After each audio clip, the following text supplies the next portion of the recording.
Hello, hi, greetings to all. Welcome to our session on Shame Dies When Stories Are Told in Safe Spaces. My name is Archana. I'm pleased to be moderating this session. And as we all know, that stigma is one of the biggest barrier when it comes to TB response and care. So we will be discussing about stigma in this session in the next 30 minutes. That's a format. And after the 30 minutes of presentation by our speakers, we'll have a uh, 15 minutes Q&A. I'm very pleased to be introducing all our great and wonderful speakers from all over the world. So we have our first speaker, Abhina Aher, who is an Indian transgender activist and who has worked extensively for the transgender empowerment.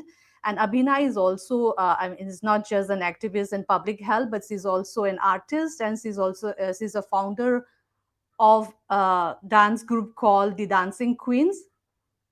So Abhina will be talking to us about her story as a trans woman affected by TB. So following Abhina, will have the presentation by Reverend Maxwell Kapachoe from Zimbabwe. Maxwell is actively involved in all the activities of the Zimbabwean chapter of the Indian network of religious people living with HIVs and affected by it. And Reverend Maxwell Kapachoy is also the first religious figure in Zimbabwe to go public about being HIV positive, and he'll be speaking about stigma in the faith-based organization. And our third speaker is a young lady from Nepal, Binika Shrestha, who is working with Sahyog Samiti Nepal, and she's actively involved, engaging in peers in overcoming the treatment and in adhering to treatment. And she will be sharing her story of as a survivor how she's overcome stigma and how she's motivating her peers to undertake the treatment and to motivating them to adhere to treatment. And last but not the least, we have a global expert from Ireland, Nadine Ferris France, who will be talking about the heavy burden of TB stigma. She will be giving a broad overview. Nadine comes with a lot of experience in global health, has worked extensively with all the marginalized communities, and at present, she is the executive director of the Iris Global Health Network. Welcome to the session, and over to you now, Madhava and Alexander. Thank you.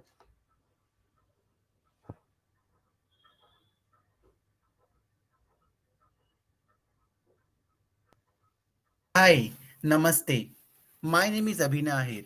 I am a transgender activist of India, and I've been working in HIV sector for almost last 25 years. And I'm extremely glad to be part of the Union World Conference on Health 2022. I would also like to thank Priyanka, Dr. Blessina, who's part of the GCTA, who has encouraged me to share my own experiences for this conference. I would just like to talk about, the issues and the struggles that community face as sexual minority people. Sexual minority people are extremely impacted by the health burden that you all aware. When we talk about health response, particularly on TB, many times people who are belong to sexual minorities like me do not get counted. We are left behind. More than 80% of transgender people actually survive on sex work, begging, and they live in a very precarious conditions, and they are more susceptible to have infectious diseases and also waterborne, airborne diseases. And it is a harsh reality. Unfortunately, the evidence around that is extremely missing. When we talk about health responsible, in particularly TB responses, also you don't see faces like me talking about TB very actively, right? Because it is different from the HIV epidemic. In HIV epidemic, the HIV epidemic response has been extremely successful because the communities like me have taken the ownership. However, we don't see that kind of ownership in TB response missing, because a lot of people like me who are living with TB do not come forward to share their own experiences, and that is the harsh reality. Excuse me. Today I'm going to share about my own experiences living with TB. I'm a transgender person and living with TB, and what I found out is that there are hardly any responses and data which is available for transgender community. Very little data, in fact, which is available for transgender people in India. And the harsh reality is a lot of transgender people are we are the second highest HIV prevalence community in India after people injecting drug use, and we are also susceptible for having TB infection. A lot of mortality in transgender men who have sex with my community happens because of the vulnerabilities of HIV TB co-infections. Like I've been working in the health sector for last 25 years, and it just only when I got TB, I realized how difficult it is to cope up with TB as a sexual minority person. So, I have a lot of kind of cholesterol lumps in my body, and I have tested them before, and doctors have said that is no, let it be. You don't have to worry about that. It's only when I started having a lump into my neck area, I was ignorant about it because I was extremely busy in my work and never got an opportunity. There was also a little scariness about going to the healthcare settings, public healthcare setting, how they would treat me, whether they would have understanding about my issues on gender and sexuality, and whether they will give me dignity and respect when they are treating my TB infection was always there in my mind. Anyways, I pushed myself, and I initially tried to reach out to the public, private healthcare settings, especially in the private labs, and I found out that I have TB. I have TB, which is non-transmissible, but I have TB, and it was a big lump, and it was paining me, and I had to deal with it. So, but I was extremely adamant that I will only take the services from the government program. So I started going to various hospitals in Delhi, and sometimes there was issues about timing. There was a line. There was all sorts of things. But finally, I managed to get a hold of the treatment. And what I found out is that the counselors and doctors lack with the understanding on sexuality and gender. Many times there is unsaid stigma that transgender people face while they are accessing the TB treatment into healthcare facilities. I remember in several small centers for the TB access when I went, there are times when they did not had I was denied services. There were times when their quota was complete or something like that, and finally in a small space near fish market in kind of um, uh, Govindpuri, I managed to get my access to the treatment. Till date, I've been taking treatment for last 6.5 months. My card has not been made because they said that they have stopped making the TB card. So none of the facilities were given to me besides medical treatment. The doctor has been extremely helpful, and he has been giving the treatment. The treatment started. The treatment was given initially once in a week, then once a month, and now I am taking like a monthly dosage.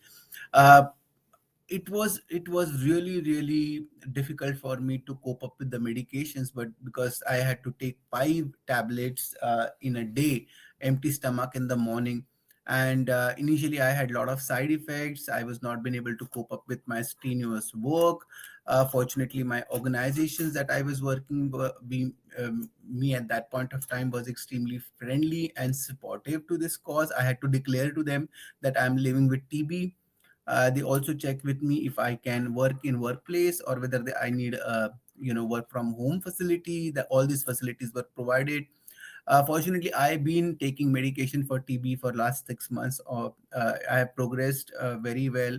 The lump has almost gone. I am coping up with the medications.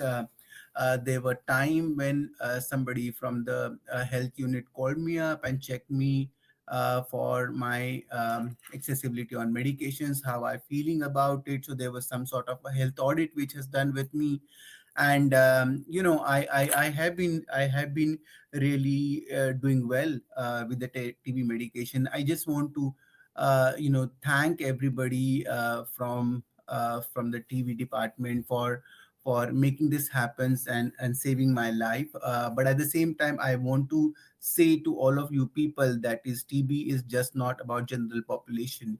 A lot of sexual minority people like me do get affected by TB, and our voices and our visibility and our leadership and inclusion into the platform while designing the program for TB resources for TB, implementation of TB program is extremely important, and we can always take a lot of learnings from the HIV program, which is much more successful in dealing patient care. So I just want to thank everybody, all the healthcare facility who has been made it possible for me to cope up with my health and live a healthy and dignified life and make my TB experience much more better. Thank you so much.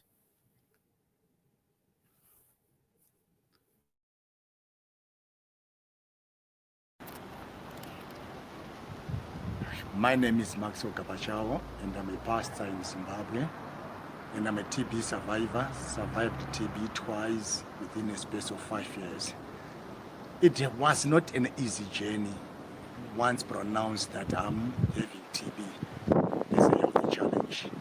Very painful, you become very lonely, people don't even appreciate you, people don't even want to associate with you.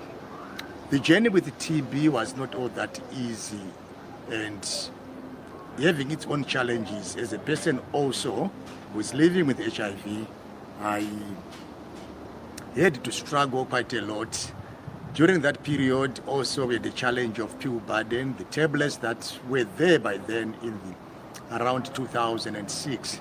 There were too many tablets, but thank God to technology now that people are having these very few tablets now that people are swallowing. And also, I missed out so much the support that you want to see, even coming from the other people around you. But thank God my family stood with me. And if it wasn't like that, I don't think I was going to make it. Really, TB is treatable, TB is manageable. One thing that has always surprised me, one thing that has always challenged me, especially within the faith community, is how we had viewed TB not as a problem, how we had refused to accept people, especially when they come to us as leaders, that they are having a challenge and a problem with the TB. There is so much silence within our places of worship that TB is never spoken about, therefore driving stigma underground. This fact that people are not talking about TB within their places of worship does not mean that TB is not there. Does not mean that we don't have a problem as a community, as a country. We have a challenge, we have a problem with the TB. Until we learn to address stigma within our places of worship, we will not defeat the fight against HIV. As church leaders and as role models within our communities, as long as we cannot grasp this thing, as long as we cannot shout, as long as we cannot let our people understand that TB is treatable, taking your medication religiously, adhering to your medicines, TB will be a thing of the past. Let us address stigma. Let us not push the spirit of silence. But when we address stigma, that has made people not to open up, that has made people to seek treatment late, that has made people to be so much in isolation, that has made people not to be associated with. We are called to love as a church. We are called to embrace. We are called to give that unconditional love, that agape love. And where is that love today? Why are we stigmatizing? Why are we failing to embrace our fellow brothers and sisters when they come to us as leaders that I am on this TB treatment? All they need from us is a shoulder to walk on. Yes, there are challenges when we start these medicines, but these are just like in any other medicine. These are just side effects, and with the treatment, they will just pass. Please, we need to encourage even our congregates when they come to us. When they say they are on TB treatment, let's encourage them. We should not stigmatize them. Why should we stigmatize? Why should we discriminate? But we are there to support them, walk the walk with them, give them a shoulder to lean on. By so doing, we defeat the animal that is stigma now, that has dominated so much, and the silence surrounding TB. Not much is spoken about, but that doesn't mean TB does not exist even in our places of worship. The few people who have the guts and the courage to open up, they are never supported. We need to address this animal that is called stigma within our places worship. As long as we are not going to talk about brothers and sisters, we are not going anywhere. Stigma is real, stigma is there, stigma is within the walls of our places of worship. So, really, we have a challenge, and thank God it is not only about taking these medicines. We have also a problem. You cannot take these medicines on empty stomachs. We hope as we journey in the fight against TB, as we journey, as people take their medicines every day, there also should be a consideration. You cannot take these medicines on empty stomachs. Thank you.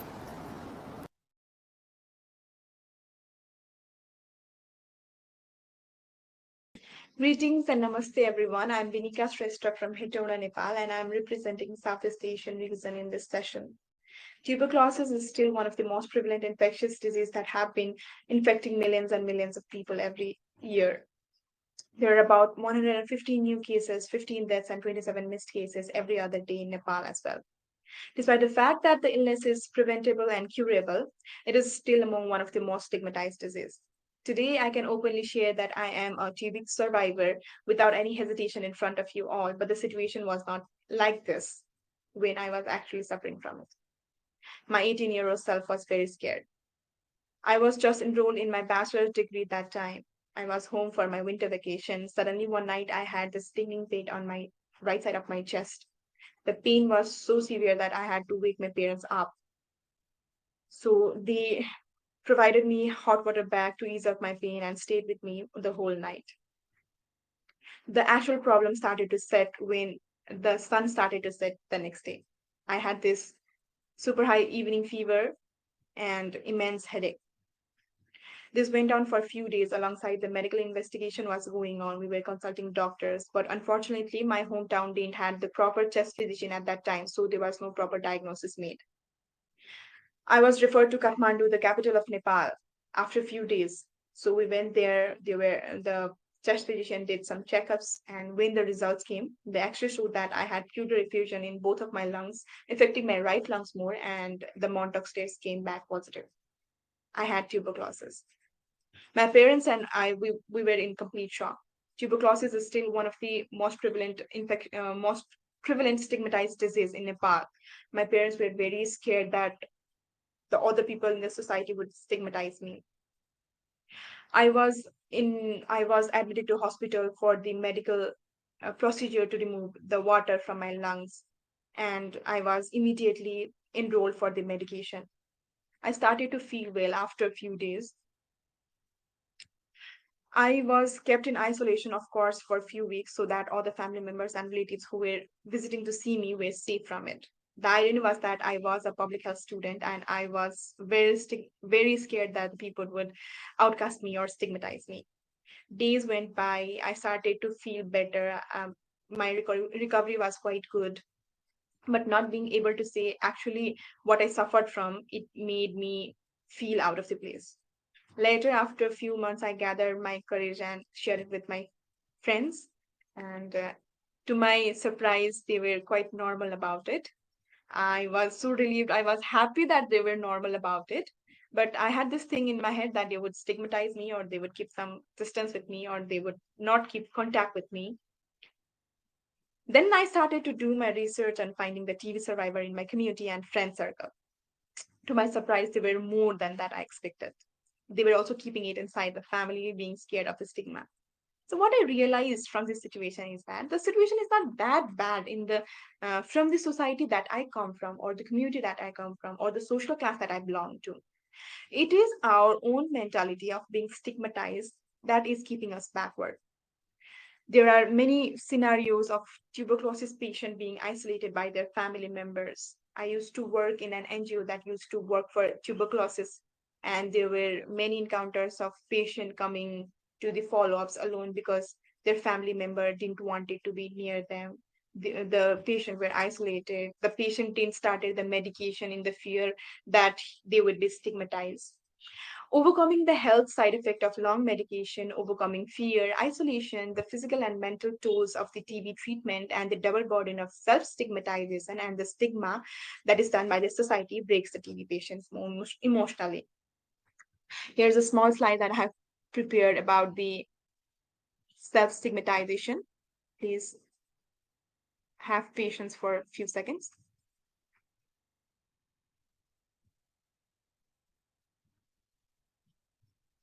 So here's a slide. Self stigmatization is what I went through, and this topic should be much focused. There are hundreds and hundreds of efforts in helping the stigma from the society, but very less effort in highlighting the stigma, self stigma, even though self stigma is more important to be worked on or to be discussed when it comes to tuberculosis. It is also the main cause for the late diagnosis, late health seeking behavior, late enrollment of the medication, worsening mental status of the patient, leading to the slow recovery, resulting in transferring of the infection to other susceptible patients, cases, and the trauma that remains after the recovery as well. Tuberculosis is an infectious disease cured by the complete treatment. We should not let tuberculosis define us and our capabilities. It is merely a disease, just like others. So, in conclusion, I would like to say that your story can be a lesson to others. Your story can be motivation to some others. So, let's share our story in the safe space and help each other out. Thank you.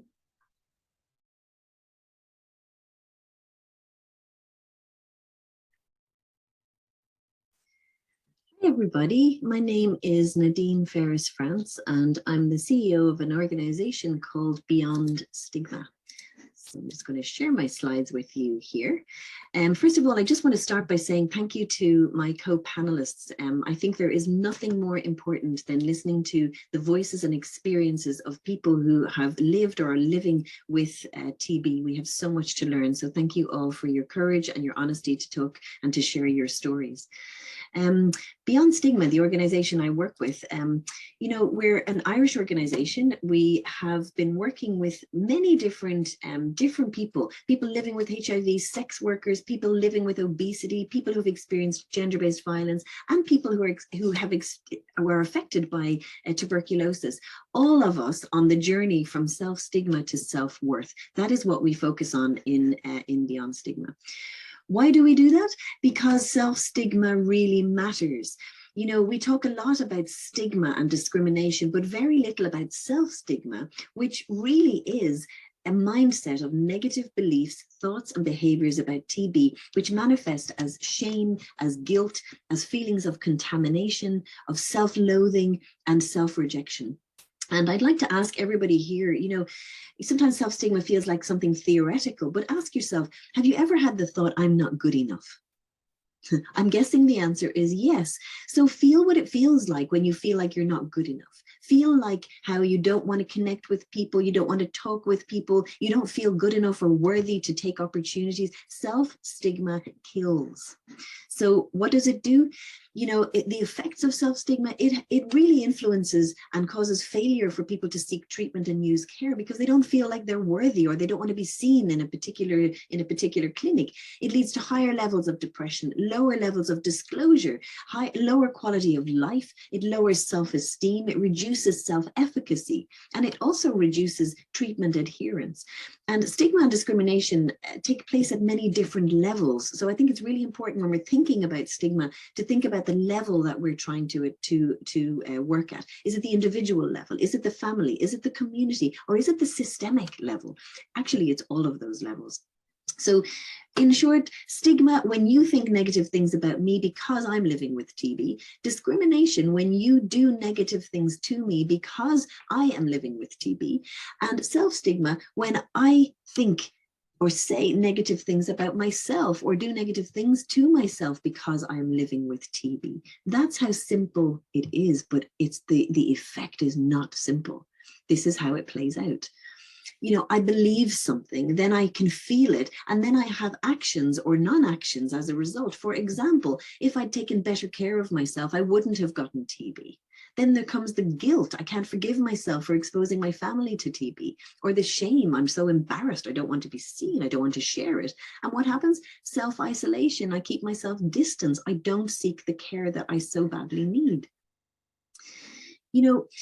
looking at the complexity with the journey of TB, as all of you know much better than me here in this conference, there's different parts, different places and spaces in a journey. You know, symptomatic diagnosis phases, there's the intensive phase, the continuation phase, and then there's the ended, you know, the phase when treatment ends. And on the top, you can see there is different self-stigma is playing out at different times all the way through the journey. And then, of course, on the bottom are the issues that people have to deal with while going through this journey of self-stigma. So supporting people to deal with self-stigma and shame is as important as trying to reduce stigma and discrimination in society. Why? Because we are part of society. It's people and individuals who make up the society. So how can we support people? One of the things we did as an organization in Beyond Stigma, we created a toolkit for people with TB to deal with self-stigma and shame. It's called From the Inside Out. We worked with our partners KNCV. As you can see, inside of the curriculum, we look at, first of all, understanding and naming self-stigma and shame, then finding it within yourself, and we can all find it there. Reflection, inquiring, looking at your thoughts, and then looking at practical parts of your life, and then being able to move forward. So there's quite a lot that is available for NGOs and for people affected by TB to use. You know, what can you do? Well, question your negative beliefs. Use inquiry-based stress reduction, the work, which is what we use in all of our programming. When you have a thought, for instance, they think something is wrong with me. Imagine you have that thought. Ask yourself these questions. Is it true that that's what they think? Can you absolutely know that it's true, that that's what they think, that there's something wrong with you? How do you react? What happens when you believe that they think something is wrong with you? Notice how you show up. Notice how you feel. Notice what you do and you don't do, how you separate. And then question 4, who would you be without the thought that they think something is wrong with you? Oh, what a relief to consider it's a possibility. Then turn it around. You know, they don't think something is wrong with you. Could that be equally true? Yes. And then the turning it around to yourself, I think there's something wrong with me.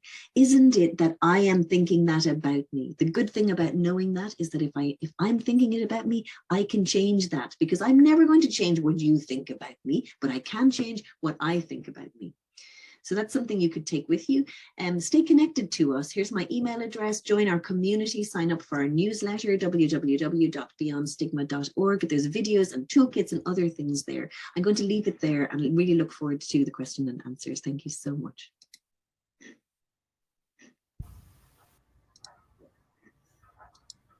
Thank you. Thank you all to our wonderful speakers for sharing their experiences and their life stories with us. So if there is, now we are open for the Q&A. Unfortunately, we don't have the option of speaking out or the questions. So if there is any questions or comments, please post it in the chat or in the Q&A. I don't see any questions in the Q&A.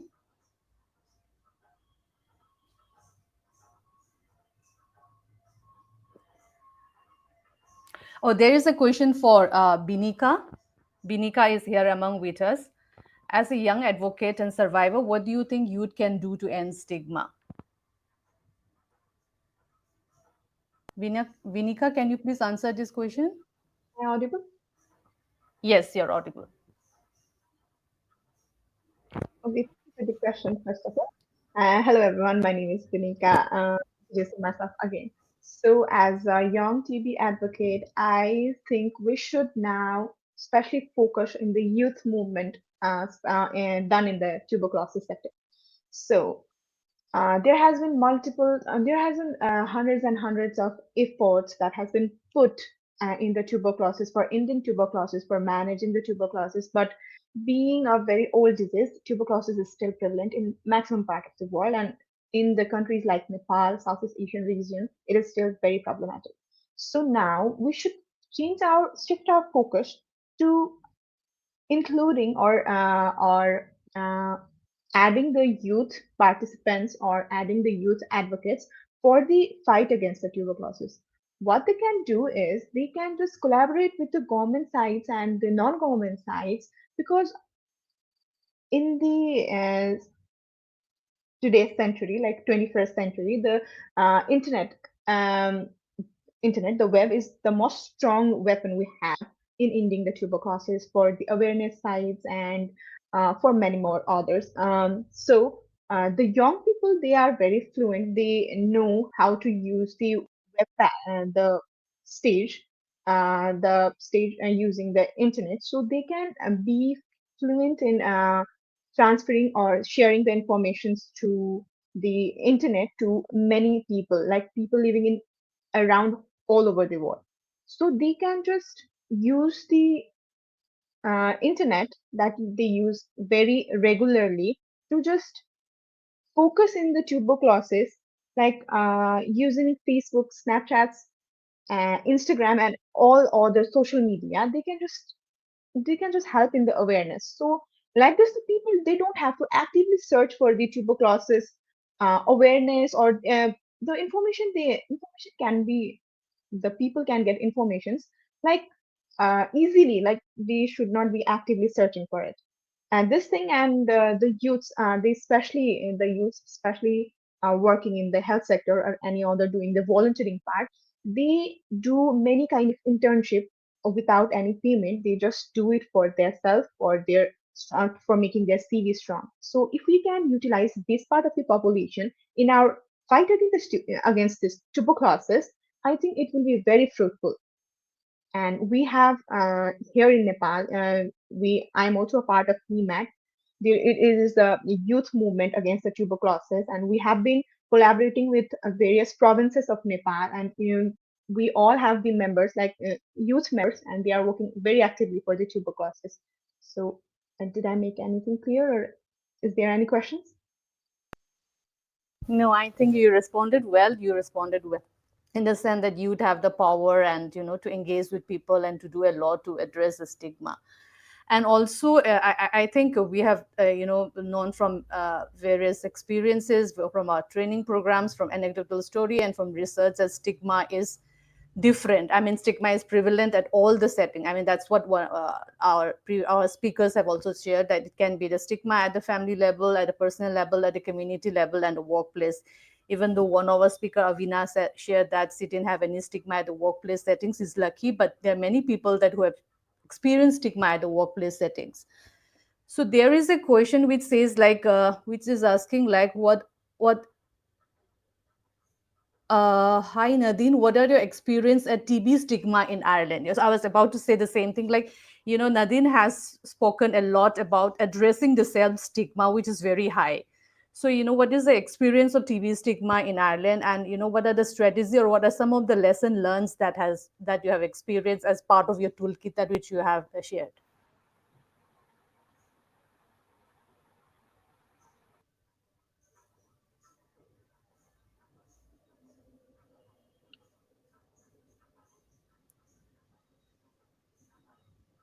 Hi Maria, can you?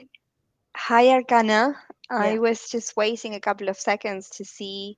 So, my colleague Nadine, she's currently in Zimbabwe, so there are a yeah. couple of technical issues. So, I don't know if she will have the access. Don't think so. Well, I mean, what I can say maybe in the meantime, first of all, Nadine is the expert, and she will definitely have her experience and her insight in developing this toolkit and the rolling out of this toolkit. It's invaluable. So it'll be great if she can step in to answer this. But what I can say in the meantime is that um, this toolkit has been mainly rolled out in developing countries. So not in Ireland specifically, but it's definitely free and available in our website. And the idea is to and the idea also that it was behind when this toolkit was made was to uh, okay, I'm mute now. Can you hear me well? Sorry. Yes, we can hear you now. Okay, perfect. Sorry about that. But the idea is that the toolkit to be able to be adaptable to all type of settings. including countries that are not considered to be developing countries like Ireland. Um, so I think that's the beauty of the toolkit in itself. It has been the experience, in particular, the rollout of the toolkit in Ireland, but it's definitely a toolkit that can be adaptable and used in all type of contexts. Thank you. Thank you, Maria. Nadine, would you like to add, or you're still?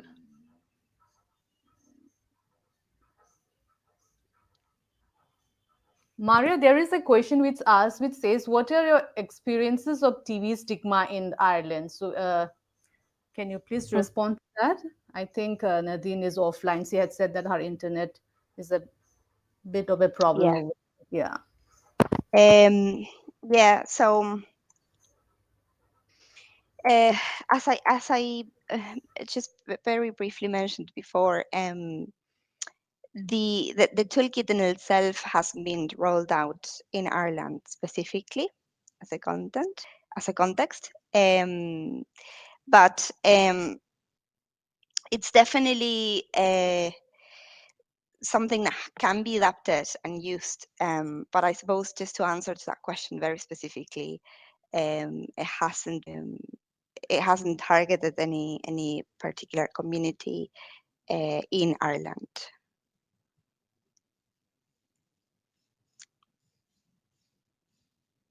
So, but that can be adapted to people with HIV, people with TB, and it's a toolkit to address the self stigma, and it can be like it can be adapted to the targeted community that we're working at. That's what you're saying, right? Well, that's a really interesting question. So the toolkit in particular, the one that was on Nadine's presentation, specifically covers TB and stigma and self-stigma. So it can definitely be adapted to communities on different contexts. You are on mute again. Apologize. I'm actually not doing anything, so I don't know why I keep muting myself. I apologize for that. No, But that's I'm okay. gonna to keep an eye on the microphone. But my hands are here. I'm not doing anything. Um, so yeah. So what I was saying is that the toolkit that was presented on Nadine's um is a toolkit that it's specifically for TB and self stigma. What I'm Okay. saying, the adaptability of the toolkit is to any context and countries and communities across different contexts, and that's the beauty of the toolkit, that it has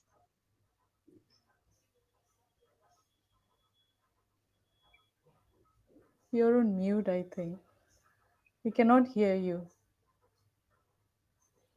um, I don't know if there's anything about the portal that it's been We, done we, we didn't we couldn't automatically. hear you anything because you, I'm gonna keep my hands here so everyone can see I'm not muting myself. But yeah, so basically the adaptability of the toolkit. So I would encourage you to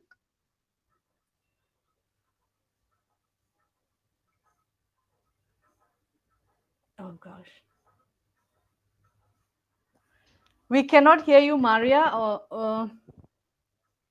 I think what she was trying to say is that a toolkit is specifically for people with TB. They have it over the toolkit designed for people with TB to overcome the self stigma. I think that's what she was trying to say. Okay. Thank you, Maria. There is a question for Abhina. Abhina, I can see your name in the participants, but I'm not sure whether you are here. There is a question for you saying, how can we create an enabling environment for trans people to overcome stigma?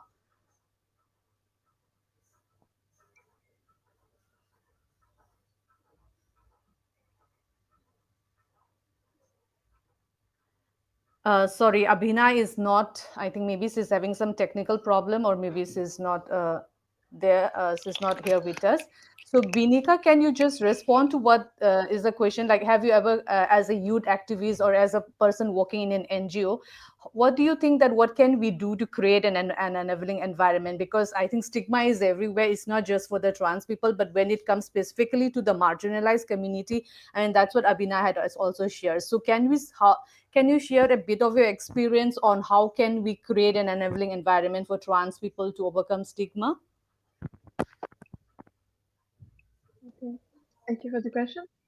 In my personal experience, I did not face such a drastic stigmatization from the society, but the main problem I faced was self stigmatization. I have just put boundaries, and I was not being able to share my stories with other people, knowing about the stigmatization and uh, um, uh, while learning about the tuberculosis in my syllabus, in my academics, and or knowing just as from the society or from all the family members, I have always been told, I have learned that people face stigmatization. They will distance themselves from you, the patient, and the tuberculosis is very stigmatizes in many part of the world. So, uh, suffering from the tuberculosis myself, I was first scared.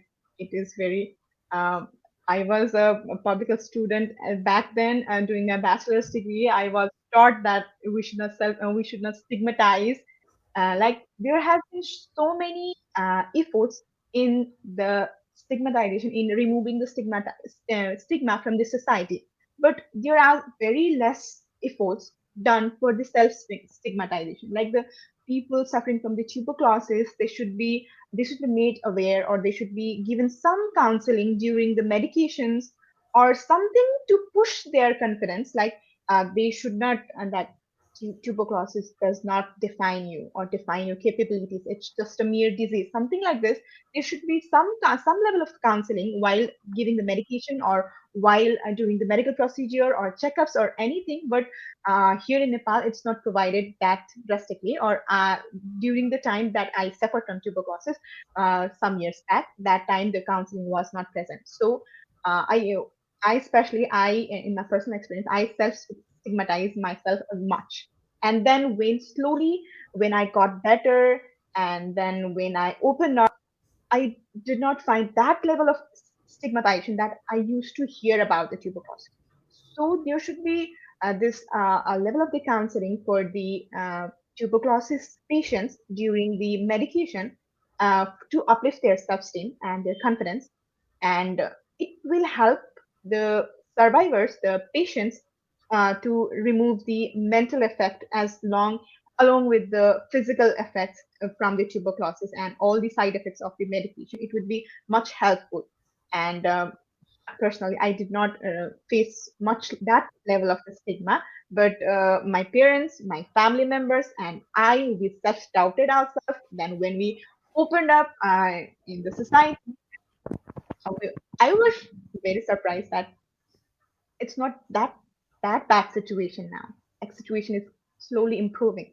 So there should be this uh, the knowledge should be shared. Like we should keep this kind of the discussion about sharing our stories with other people, so that they can also know that now the situation is not that bad. We are slowly doing efforts. The efforts are slowly showing their colors in helping to remove the stigmatization. Thank you. Thank you, Binika. I think you have been lucky that you had the support from your family. I mean, you had that good enabling environment to come out of that and overcome your pain and your this thing trauma. But I think many of us are not lucky that way. So I think creating an enabling environment and trying to make people tell the story is one of the best strategy that we can go about, because each person's story is different, and we will be able to only create a good strategy only we know where the context is. I mean, one size does not fit all, and having one strategy will not be applicable to everywhere. And I see that Nadine has also responded to the question over here. She says that TB in Ireland has much stigma attached to it because people think that it's a disease of the poverty and it's of the past. Now we have cases of TB coming back in Ireland and people are afraid. So we have to create a safe space, and when shame is exposed and it ceases to have power to hurt. So that's a very wonderful answer that she has given. And I think we're almost at the end of our time, and I see no question or no comment. But in case if you feel that we haven't answered to any of your questions, please do feel free to write to us, and we will share it to our speakers, and we'll try to get a response from our speakers. Unfortunately, two of our speakers cannot join because of technical problems. But thank you all for joining us, and thank you to all our wonderful speakers. Thank you.